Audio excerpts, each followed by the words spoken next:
Hi everyone, this is audap. Let's continue our game of Root Double Before Crime After Days Extended Edition on Nintendo Switch. That's a long title. We'll just refer to it as Root Double.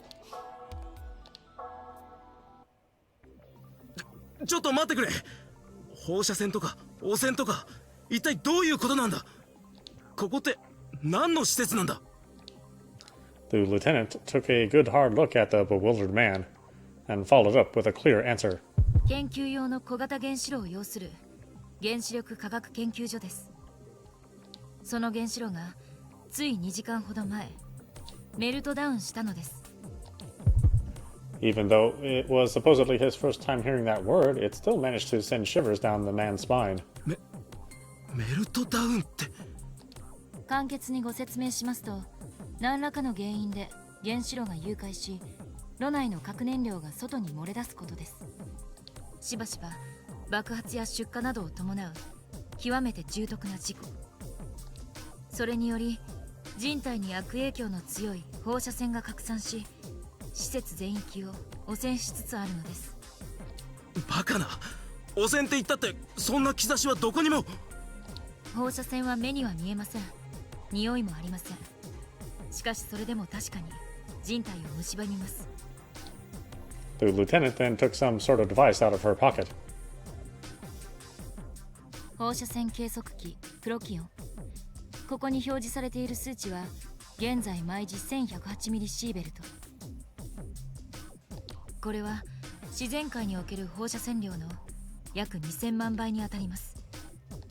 2000万。放射線は通常の環境下でも宇宙や地表などからわずかに照射されていますが、線量が弱いため人体に影響はほぼありません。しかしこの1108ミリシーベルトという異常に強い線量にさらされた場合、つまり被爆した場合、人体に深刻な悪影響が現れます。皮膚のただれ、嘔吐感、臓器不全、脳細胞損傷、視力障害、神経障害、遺伝子障害、そしてがん。The lieutenant's matter-of-fact explanation caused all the hair on the man's body to stick up on their ends in fear. 100ミリシーベルトも被爆すれば、これらの健康被害が発生し得ます。そう考えると、現在の線量はあまりにも強すぎる。本来であれば、わずかに立ち入ることすら絶対に許されないような環境なのです。そして線量は場所によって多少上下しますが、どこにいても被爆は避けられません。避けられないって冗談だろう。なんでそんな状況で落ち着いてられるんだよ。お待ちください。説明を最後まで聞いてください。 The man instantly shut up at the lieutenant's firm voice. She gestured to the empty ampule in her hand and continued. しかしこの AD という薬を投与しておけば、汚染レベルの低いところならほぼ 100% 被爆を予防してくれるのです。 100%。 これは通常の薬剤ではなく、医療用ナノマシンを構成体に含んでいて、人体が受ける放射線を無害化排出してくれます。有効時間はわずか60分ですし、本数もあまりありませんが。 Upon hearing her whole explanation, the man found himself reluctant to trust her. 100% 放射線被爆を防ぐ薬だと、そんなものあるのか。そうおっしゃるのもわかります。しかしお願いです。信じてください。あなたの命に関わることなのです。No, that's impossible. There was no way a drug that offered 100% resistance to radiation actually existed. He had no memories to base that assumption off of, but he was sure he was right. そういえば隊長が最後に AD を投与したのっていつ？それは分からんが。やばいよ、念のため投与しておきなよ。隊長もきっと持ってるはずだからさ。 The man searched his pockets as instructed and quickly found an ampule in one of them. 使い方は簡単だよ。専用のカートリッジが付属してるから、それを装着して。あとは先端を折って静脈に密着させてノック部分を押すだけでいいから。 But though he'd heard her explanation quite clearly, the man didn't feel like injecting himself with it. 隊長、どうしたの？早くその AD 撃っちゃいなよ。 The man chose that moment to glance at the girl standing next to the rescue worker. The image of her turning around and trying to escape the AD injection played back in his head. He turned to the lieutenant again as the warning bells in his heart grew louder and louder. なあ、この AD ってのは本当に放射線を防ぐための薬なのか？俺にはどうしてもそんな風には思えないんだが。Irritation welled up in the lieutenant's eyes at the moment. 隊長、いい加減にしてください。あなたは今この瞬間も被爆し続けているかもしれないのですよ。さあ、腕を出して私が投与します。 The lieutenant then took the ampule and cartridge right out of the man's hands with those words. She then quickly loaded the ampule into the cartridge and pointed it at the man's arm. さあ、早くしてください。 That same woman had injected the young girl and with AD against her own will just a few moments ago in the exact same manner. That fact put the man on his guard. やめろ、俺にはそんなものは必要ない。 As he shook the AD away, his hand struck the lieutenant in the face, causing her to shriek. ちょっと隊長、何やってんの？うるさい！本当のことを言え。そんな得体の知れないものを投与してあんたらは俺をどうするつもりだ？はあ？何わけわかんないこと言ってんのさ。仲間の言うことが信じられないっての？ It was true that the two of them were wearing the same uniform as that he was, but with no memories, they could just be pretending to be rescue workers for all the man knew. Just then, the lieutenant turned to her subordinate and spoke. 森部、隊長を抑えなさい。こうなったら実力行使です。了解。 What? I knew it. These guys are... No rescue worker would ever do something like that in his mind. 来るんじゃねえ！ The man shook off the female rescue worker and ran away from the group as fast as he could. He then blindly ran without a clue as to where he was headed for a few minutes. After shutting the door behind him, he found himself standing in a room buried in debris. A dead end? Damn it, this place won't work. Well, they'll find me in no time flat. He looked up only to find what appeared to be the landing of a staircase. He then heard the voices of two rescue workers on the other side of the door. 森部、そちらに隊長は？こっちにはいなかった。では、あと探していないのは？ Shit. He then brought his hands and feet to the partially collapsed wall and climbed, aiming for the landing above him. The odds of him actually making it there seemed nigh impossible, but this body is super strong. By the time the two rescue workers opened the door, the man was only a short distance away from reaching the landing. 隊長！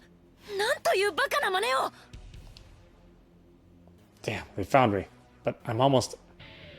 Though his attention was cut off by the voices beside him, the man below him, the man still reached for the landing. But at that moment, the protruding wall he'd been using as a foothold suddenly gave way. By the time he came to his senses, his body was dancing in midair, and the landing was almost in his grasp, and the landing that was almost in his grasp was suddenly much farther away. Falling? A second later, his back crashed into the debris below him.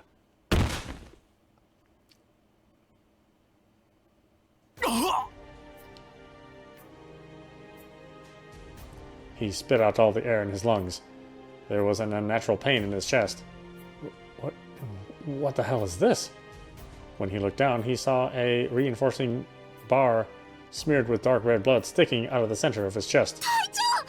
嘘でしょ！そんな！ Their screams filled his ears. Screams? Amidst the agony he was feeling, a thought still managed to pop into the man's head. I thought they were trying to hurt me. Then why are they screaming like that? Then does that mean those two were actually worried about me? But he had but he no longer had any time to find out if that was true or not. For before long, he passed away as blood foamed from his mouth.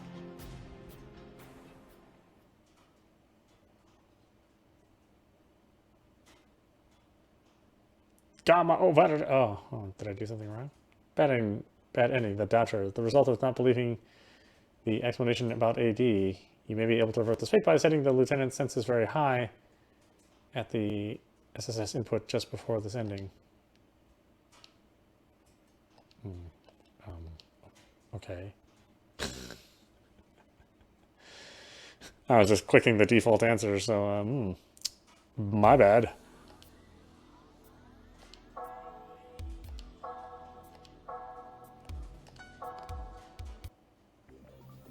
Just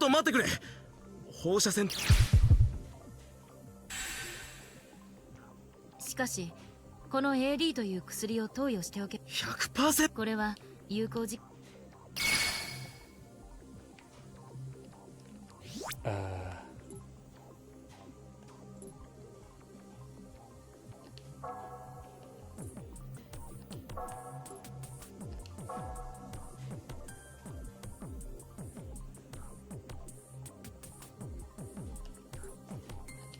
Wait.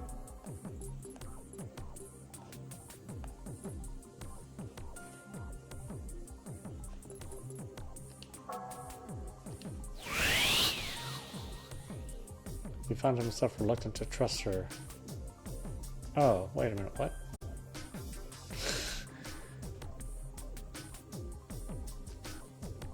100% 放射線ヒップ。そう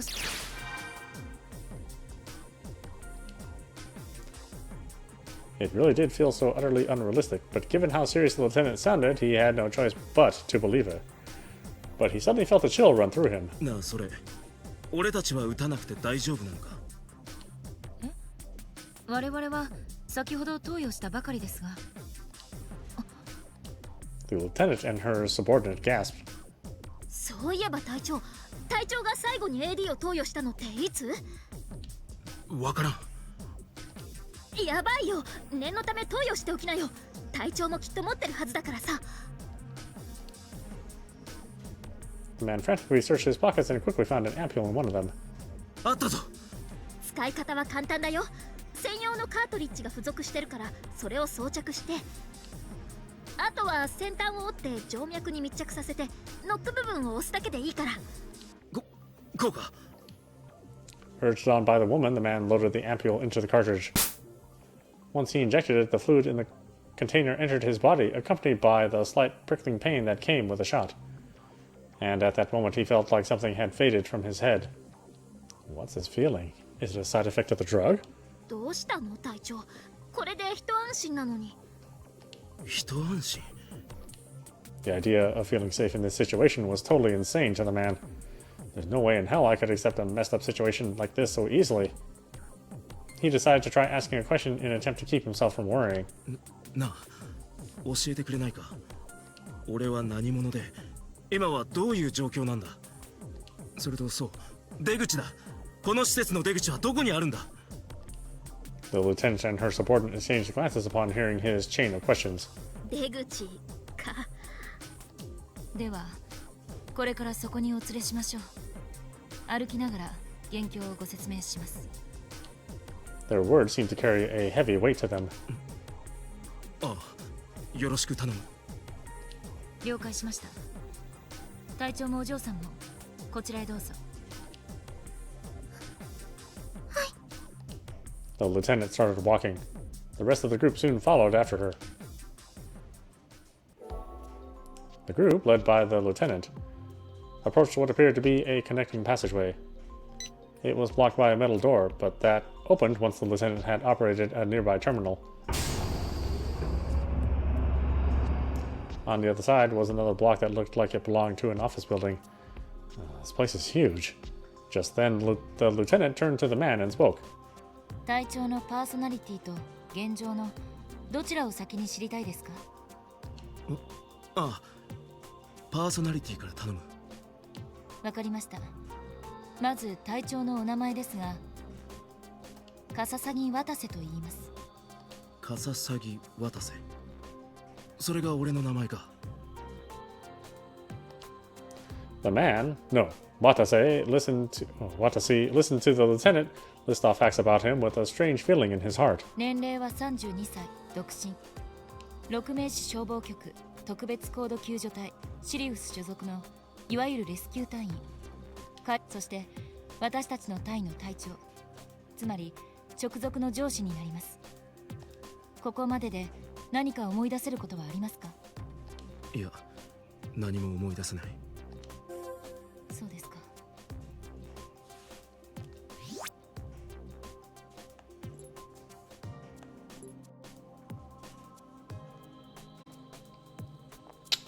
Oh, I guess I need to. Yeah, sure. I see. ところで、君たちの名前は？申し遅れました。私は橘風見消防士長。あなたの下で副隊長を務めさせていただいております。Watase carve this information into his memory. Kazumi Tachibana, my lieutenant, huh? Seems like the cool and collected type, if you ask me. The woman named Kazumi appeared to be strict, both towards herself and others. 風見さんと呼べばいいのかな？いえ、橘とお呼びください。継承等は不要です。Watase nodded. Just then, the other rescue workers spoke up. で、私が森部純、消防士、20歳。今年入りたての新人隊員。異名はシリウスの女特攻隊長。キャッチフレーズはカンと書いて純と読む。以後よろしく。She felt like the complete opposite of Kazumi. Jun Moribe, the team's newest recruit, huh? She sure is a bright bundle of energy. She seemed to have a fierce will and yet a cheerful and friendly personality. She didn't appear to be very conscious of the hierarchy in the group, perhaps because she was a lot younger than her superiors. 口調が失礼なのはどうかお許しください。何度言っても是正されないのです。私も普段は気をつけてはいるんだけどさ、現状に出るとついつい気性も口調も荒くなっちゃってね。ああ、別に構わんよ。むしろ親しみやすいくらいだ。やった、今日の隊長ってば話がわかるね。Well, looks like she's got the skills to make up for it. She'd have to have nerves of steel to stay so cheerful in a situation like this. Watase then turned to the last member of the party as though the thought crossed his mind. それで、そっちのお嬢ちゃんの名前は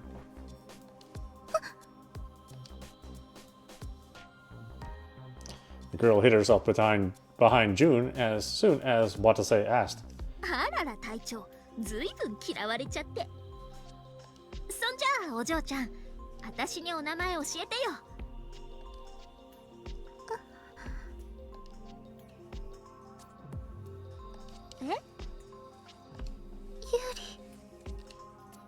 The girl only gave her first name. ゆうりちゃんか。かわいい名前だね。よろしく。Yuri. Something about that name bugged Watase. It felt like I've heard that name somewhere before. But no matter how much he studied her face or searched his memories, he couldn't remember anything solid.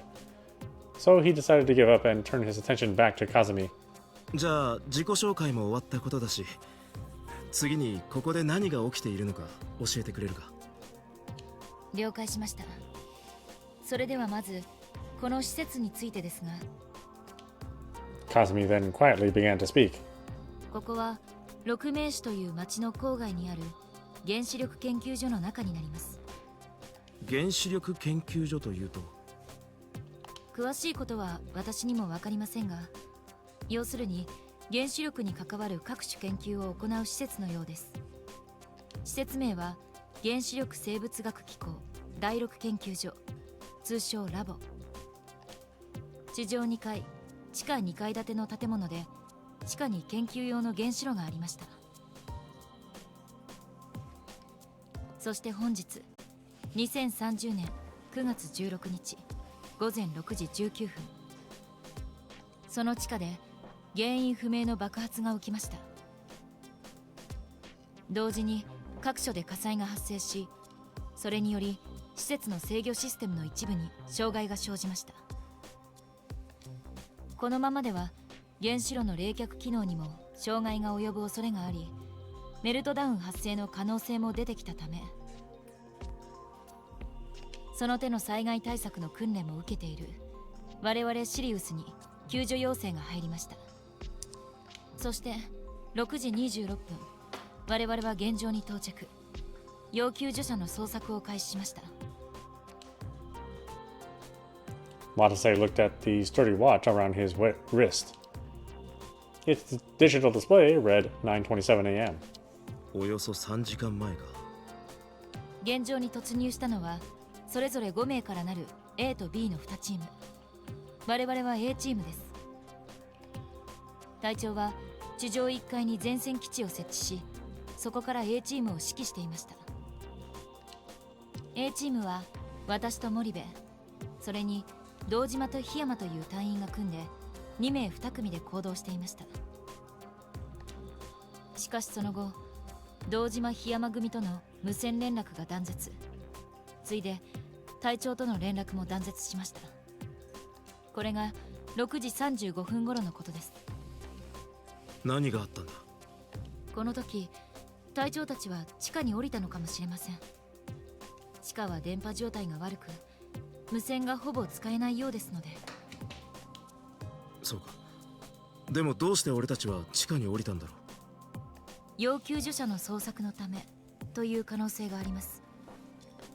ラボ関係者によると、地下部分の避難はすでに終了し、地上部分にのみ要救助者が取り残されているという話だったのですが。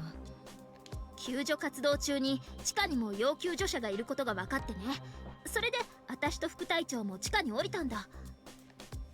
でも地下の火災が予想以上にひどくってさ、私たちが前に進めないでいるうちに要救助者も見失っちゃって。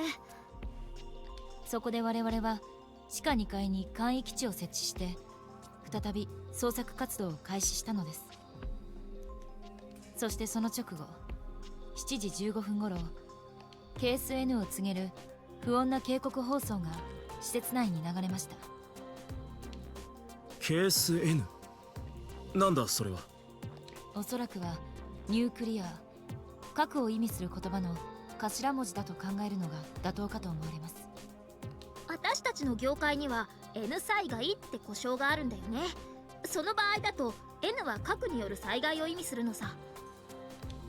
核か。それに関する警報が鳴ったってことは。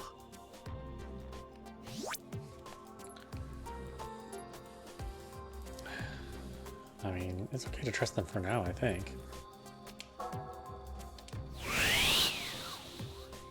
ええ、我々はこの時刻に原子炉エリアでメルトダウンが起きてしまったものと考えています。放送の後にプロ気温をチェックしたところ、放射線量が異常に上昇していました。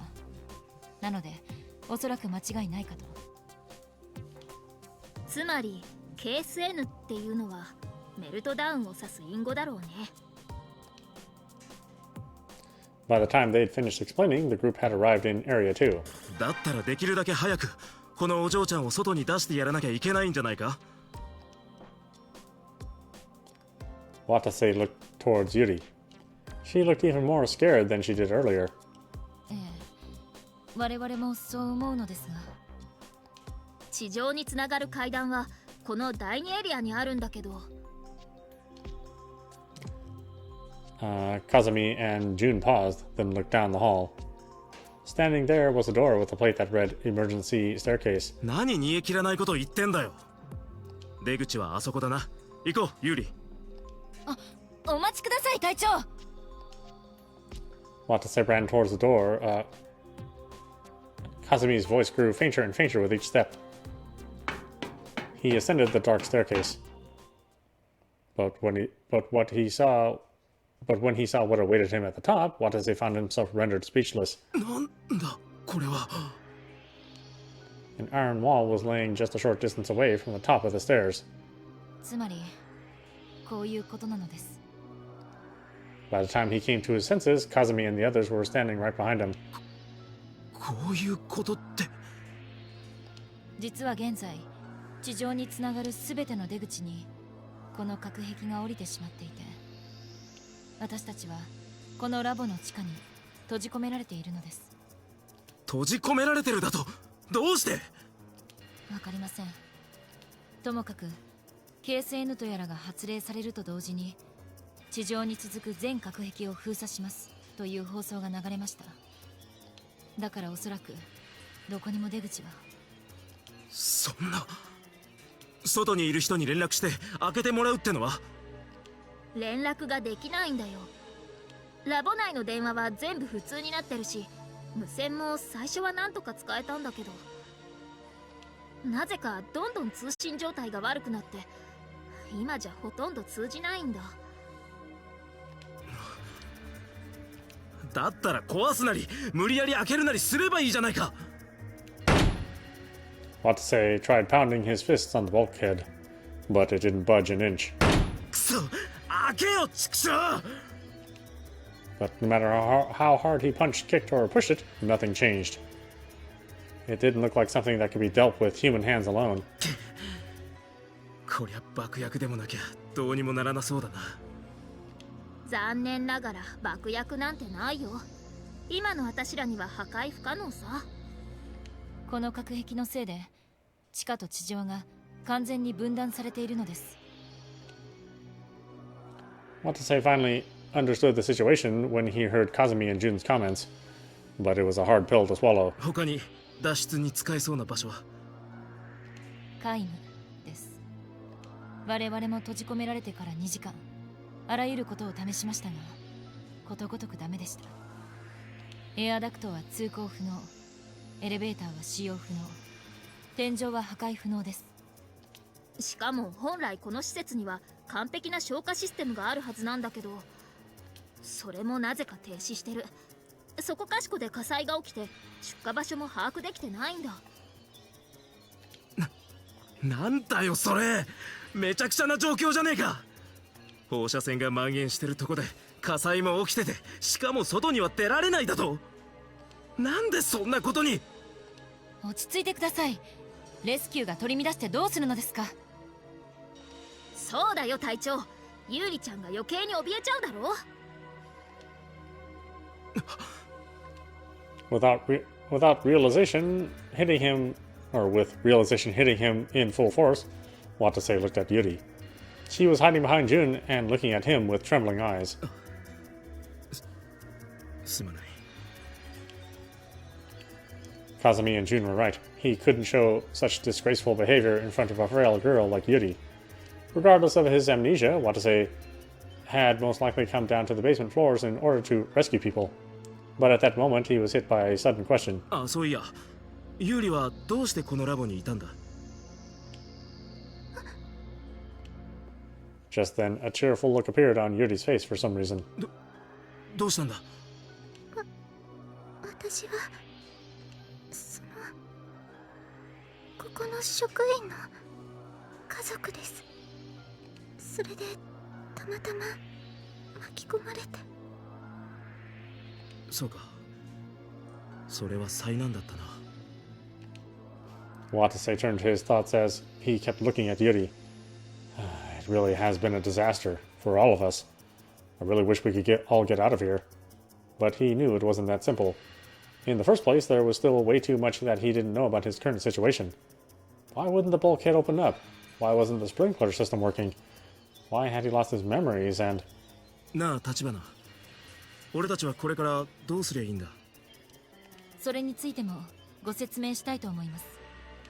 近くに簡易基地を設営してあるから、まずはそこに移動しよう。 They had no choice but to go along with what she said. And so the group's shoulders slumped as they proceeded down the staircase. Once they had left the staircase behind them, Kazumi walked towards the nearby room and began talking. ここが我々が設けた簡易基地です。各部屋の扉を開けるときはこちらのボタンを押すだけで結構ですので。 Kazumi pressed the button next to the door, causing it to open up just as she said it would. On the other side was a small office about 9 meters long. Various pieces of machinery, apparently the equipment that Kazumi and June had brought with them, were lying in a corner. では隊長、このラボの構造を説明します。こちらにおいでください。ああ、頼む。Kazumi took a pen from the desk and drew a simple map on the back of a piece of paper. 中心にある円形状のエリアがメルトダウンを起こしたとおぼしき原子炉がある特別高度実験棟、通称 N エリアです。この N エリアを他の6つのエリアが取り囲んでいます。各エリアには内周棟と外周棟があり、内周棟は外周棟より少し小さいようです。さらに各エリアは地上2階、地下2階の4階層になってますが、先ほど申し上げた通り、地上につながるすべての出入り口には隔壁が降りています。なるほど。俺たちは地下1階と地下2階でしか行動できないってことだな。で、今俺たちはどこにいるんだ？それはこちらの第2エリアの内周棟、地下2階です。隊長が倒れていたのは第1エリア内周棟のこの辺りです。隔壁が降りてから現在に至るまでの約2時間、私と森部で第1第2エリアの捜索を行いましたが、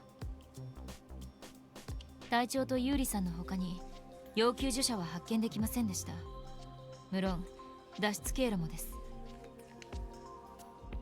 地上に続く非常階段は各棟にありますが、全て隔壁が降りていることを確認済み。しかも第2エリア内周棟の1箇所を除き、階段そのものが爆発で崩れてしまっています。ってことは、他の要救助者を探すにしても、脱出の手がかりを探すにしても、次は第3エリアに行かなきゃいけないのか？いえ、それもそうはいかないのです。なぜ？各エリアをつなぐ通路にはセキュリティゲートが設けられているのです。先ほど隊長も連絡通路を塞ぐゲートを見たでしょう。そういえばそんなのあったな。あのゲートにはロックがかかってまして、開けるためにはこのセキュリティカードが必要になります。Kazumi took out a card out of her pocket at those words. これは捜索開始当初、たまたま通路に落ちていたものです。It was a small plastic card that had a lanyard attached to it, so it could be worn around the neck. On the front was the mugshot and name of a man who appeared to work at the facility, and the words Level 2. レベル 2？ このラボは各エリアの機密性に応じてセキュリティレベルを設定しているようです。ゲートは内周棟と外周棟をつなぐ通路と各エリア間をつなぐ通路に2枚ずつあります。レベル2のカードがあれば第2エリアまでのゲートを開けることができるのですが、第3エリアに行くにはレベル3、第4エリアに行くにはレベル4と、適宜そのエリアに応じたレベルのカードが必要なのです。しかし我々は現在レベル2のセキュリティカードしか持っておりません。じゃあ先に進めないのか？もちろんカードさえ見つかれば他のエリアへ行くことも可能なのですが。散々探したんだけど、見つかったのってさっきの1枚だけなんだよね。あと探してないのは隊長のポッケくらいかな。俺のポケットね。Yeah, right. Like I'm going to find a level 3 card just conveniently sitting around in my pockets. In spite of that thought, Watase decided to search through his pockets and... あった。え？嘘。嘘なもんか。ほら。Watase took 2 cards out of his breast pocket. They read Kaiji Ukita and Zenshu Kakai. And they both said level 4. レベル 4？ すごいじゃん。これがあれば第4エリアまで行けるよ。しかしなぜ隊長がレベル4のカードを、それも2枚も。さあ、俺にもさっぱり。Thinking there might be more clues in them, Watase checked his other pockets. and found another strange item in his other breast pocket. これはなんシリウス正式の PDA です。我々も持っています。 PDA? 携帯端末ね。レスキュー隊じゃなくても今時持ってない人の方が珍しいよ。Oh boy, remember PDAs? Boy, this definitely dates the game. 機能はまず電話と無線、それと熱源を感知するサーモグラフィー。どうやって使うんだ？使用法はこのタッチパネルを。Watase tried tapping the screen as he listened to Kazumi's instructions. When he did, the screen filled with with primary colors, red, blue, and yellow. 赤いところが熱を持っているってことか。簡易なものですが、状況によっては便利です。なるほど。で、もちろんデータの持ち運びなんかもできるんだけど、なんかデータ入ってない？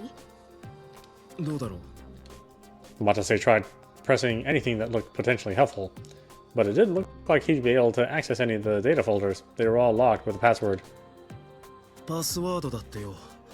誰か知らないか？当然ながら存じません。ちなみに電話機能は地下では使えないよ。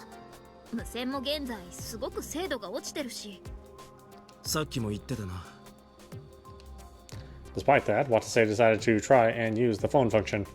His first attempted to call Dojima, the co-worker that Kazumi had mentioned earlier, but all he heard was the sound of a dead dial tone. He next tried to use the radio function to contact Hiyama, his other co-worker, but all he heard this time was static.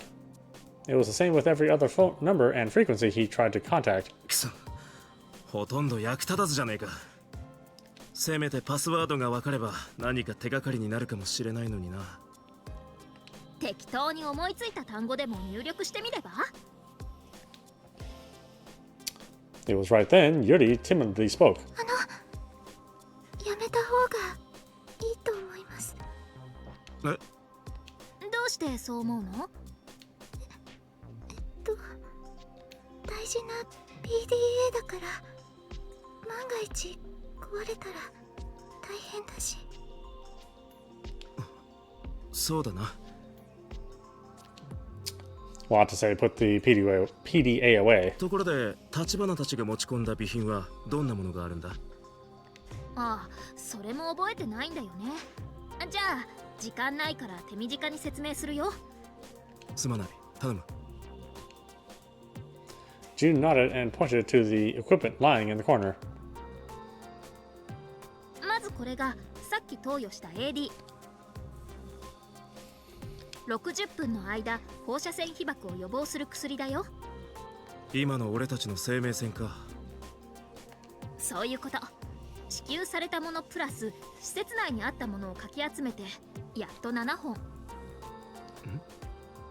施設内にも AD があるってことか？有事の際に備えて箱に入った AD がいくつか保管されてるらしいんだよ。でも第1第2エリアの AD はほとんど消失しちゃったみたい。4人に対し残り7本ということは、このままじゃ2時間も持たないってことか。もっと数があった方が安心だね。それも今後探していこう。次にこれ、放射線計測器プロキオン、いわゆるガイガーカウンターの最新版。この小さな機体で15000ミリシーベルトまでの放射線量を計測数値化できるんだ。これと AD はラボの関係者から支給されたもの。これがあったから助かってるようなものだよ。Yeah, they really are handy. It's almost like the staff gave them to us knowing what was to come. なーにボケっと考え込んでんの？さっさと次に行くよ。これは我が隊の基本装備ね。空気ボンベ。でも免停が破損しちゃって今はほとんど役に立たないんだよ。そうか、重要そうなのに残念だな。こいつはエアジャッキ。空気ボンベと組み合わせて圧縮空気の力で重いものを動かす強力なジャッキさ。空気ボンベを使うのか。使用回数は有限ってわけだな。免停が壊れた以上、それが空気ボンベの唯一の用途だね。さて次はエンジンカッター。強力な内蔵バッテリーで電動エンジンを駆動。人造ダイヤの刃を回し、鉄でも何でもスパスパ切っちゃう憎いやつ。興奮するなよ、目が怖いぞ。よく言われるよ。それと10メートルロープが1本で、装備は全部かな。覚えられた隊長？あ、問題ない。ちなみに他にも放射線防護服が2つあったんですが、防護服は消火活動中に破損してもう使い物にならないのです。 Kazumi pointed to two ragged objects. Both protection suits had cracked faceplates. 気密性、耐火性、耐水性に優れ、面体部分にボンベを直接装着できることが強みだったのですが、そこが破損してしまったせいで空気ボンベも役に立たなくなってしまいました。それは痛いな。でもそういえば隊長も防護服を着ていたはずだよね。どうして今は着てないんだろう。動きにくそうだから脱いじまったとか？まさか。本来この施設での救助活動には防護服の着用が義務付けられているんですよ。そうか。でもわからんな。それも例によって覚えてないんだよ。Not only had he two security cards on him, but he also hadn't been wearing his protective suit. There were just too many mysteries about Watase's actions before he lost his memories. Seriously, what in the world was I doing in the basement floors? There was probably no one out there, but who could answer that question? Watase then spoke with a sigh. ところで、この後、君らはどうするんだ？ねえ、レベル4のカードも手に入りましたし、捜索範囲を拡大するべきだと思いますが。隊長はどうする？休んでた方がいいかな？そうですね。まだ記憶も曖昧なご様子ですし。ああ、確かに。Just as Watase was about to take them up on their offer, he locked eyes with Yuri. She still had fear in her eyes. He remembered the voice that he'd heard back when they'd rescued her. 止まるな！彼女を助けろ！ He suddenly began wondering if it was really okay for him to just sit around in this room. Is saving Yuri and simply leaving it at that all right? No. With his mind made up, Watase called out to Kazumi and Jun. 待ってくれ。俺にも要救助者の捜索を手伝わせてくれ。しかし。大丈夫なの隊長？確かに記憶は曖昧だし、お前らから見たら足手まといかもしれないけど、腐っても俺はレスキュー隊なんだろ。だったら一人だけ休んでいるなんて耐えられないんだよ。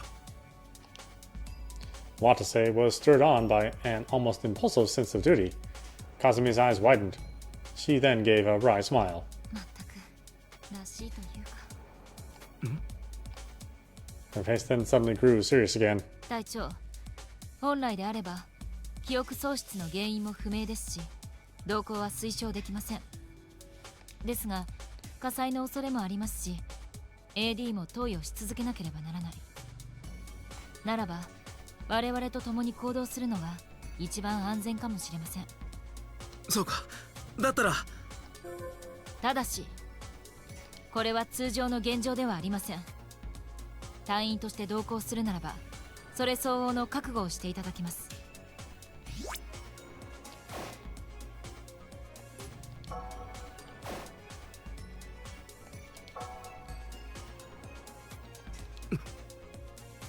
記憶が戻るまでは隊長を新人隊員として扱います。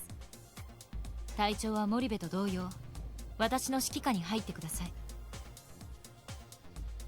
比例は重々承知ですが、そうでもしなければ命に関わります。どうかご容赦を。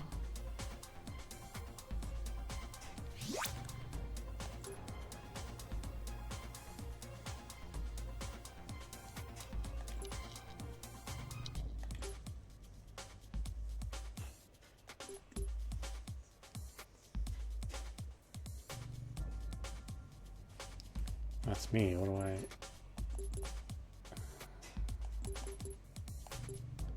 Or do I actually think I'm Watase Kasuga?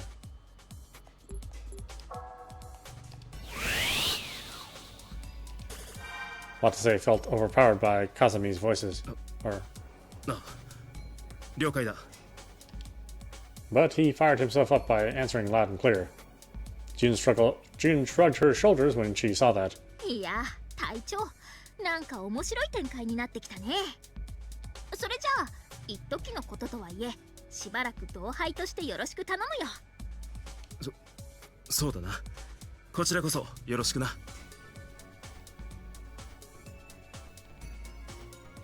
それではしばらくご辛抱を。記憶さえ戻れば誰より有能な隊長に戻れるはずですので。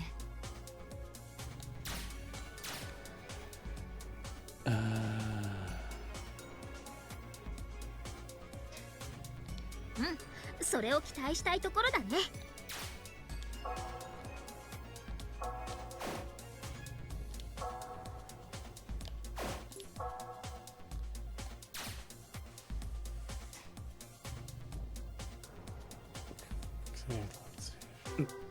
そうなのか。有利はどうする？ここで休んでいるか？私も一緒に行きます。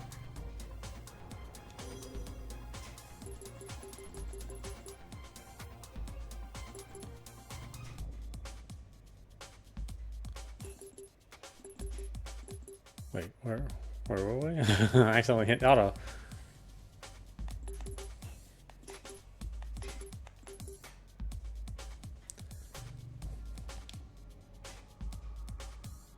それではしばらくご辛抱を。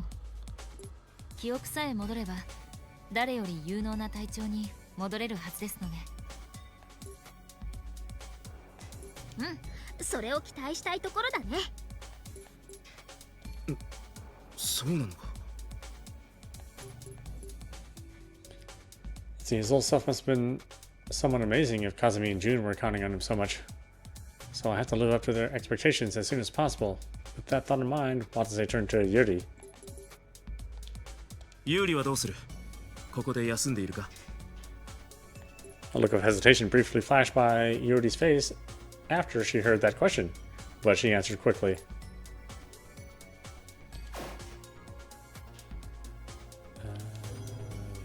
Yeah, let's do this. And why don't we stop it there? This is audap. You've been watching Root Double on Nintendo Switch. Boy, lots of weird things are happening. I mean, it's pretty intriguing. Even if some of the translations don't exactly sound 100%. But we should be used to that by now. Most visual novels aren't made by native English speakers. Even the ones that are, even the ones that appear to have more, Western style art, they're usually made in Europe. I mean, not a lot of North American developers are doing visual novels for one reason or another. Oh well. Anyway, I hope you enjoyed watching. I will see you at the next stream.